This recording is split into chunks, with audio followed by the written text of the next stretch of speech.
For a president just months from an election, these will have been uncomfortable scenes. Tear gas fired as protesters opposing multiple government policies clashed with police in the French capital. But streets filled with tens of thousands of people marching peacefully will be more worrying still.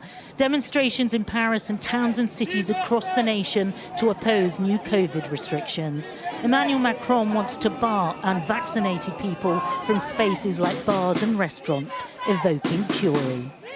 We are not agree, so we are here to say to our politics, no, stop it. It's not possible anymore. It's crazy because this new law is for separate the population.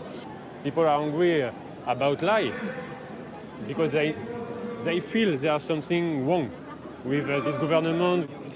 Many talked of a new kind of apartheid being proposed in France, and dozens of MPs who support the new legislation have received death threats. Carole Bureau-Bonnard has had to clean off graffiti covering the front of her constituency office, warning her to vote against the plans. She was also sent a bullet in the post, along with a letter warning the next one would be for her. Lots of emails with the title, "We're going to kill you," threats of beheadings and being stabbed. They said, "We're bullet makers, and the next bullet that lands on you will come from here." And then I also received threats at my home, mentioning further vandalism. And then we also received a bullet in an envelope sent to our home.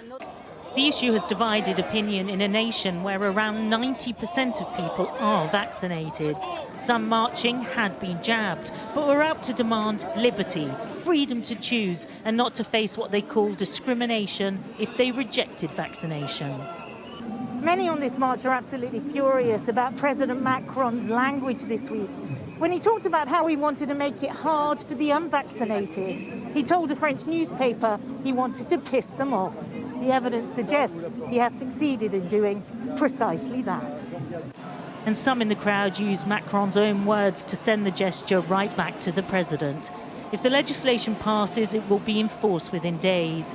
And you can bet more protests will follow, including at the ballot box come election time.